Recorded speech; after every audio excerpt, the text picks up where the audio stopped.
Okay, good morning. Tuturuan ko po kayo mga mami sir kung paano po i-extract ang flight log gamit sa Fly app, gamit ang iTunes, tsaka if mobile device ay Apple or iOS na tinatawag. So first things first po, open your iTunes sa PC or laptop, connect ang USB to lightning cord sa cellphone. Okay.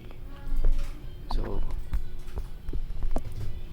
na want to allow po access yung iPhone, continue. Tapos ita-trust nyo lang, tap nyo lang, trust. Enter your passcode na. Okay, once po na input yung passcode, antay na lang po mag-connect.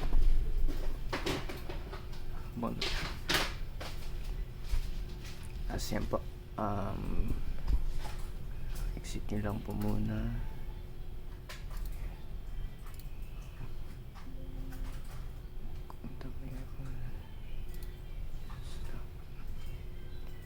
Huwag mo muna i-sync.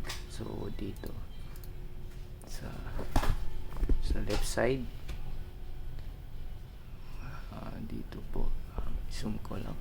Ayan po, kung makikita nyo, mayroon pong may icon po na parang phone. Click nyo lang, dyan po makikita yung information. Next po, sa file sharing, hanapin yung DJI Fly,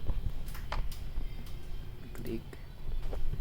Tapos dito sa documents, hanapin nyo lang yung ito po, itong flight record na folder.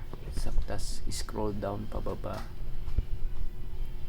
click yung save button. Kasi po magsisave na po siya. I-save po gamit sa desktop. Tapos gagawa na lang kayo ng panibagong folder niyo. Let's say best flight record. Select folder. Okay, gamit. Tapos save dito sa desktop. Tapos save flight record.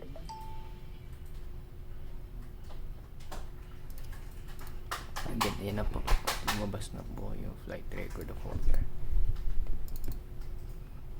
So ito po yung mga flight record sa side ko po, sa home ko po na nakasave. Yan po, kailangan po may map.din.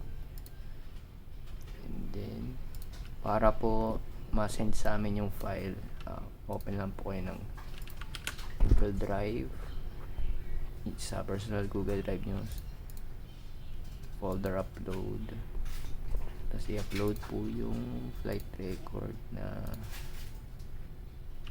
ang inyong so let's say ito po yun, i-upload. Tapos mag-upload po siya. Tapos once po ma-upload, bigyan po sample.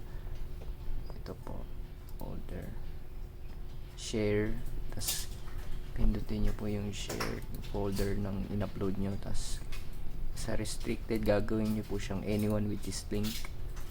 And then copy nyo po yung link, tapos copy paste nyo lang po sa aming front desk po sa Fiverr para po ma-access namin yung folder po. Pag ginanon nyo na po yan, yung Google Drive link, yan po, makikita na po.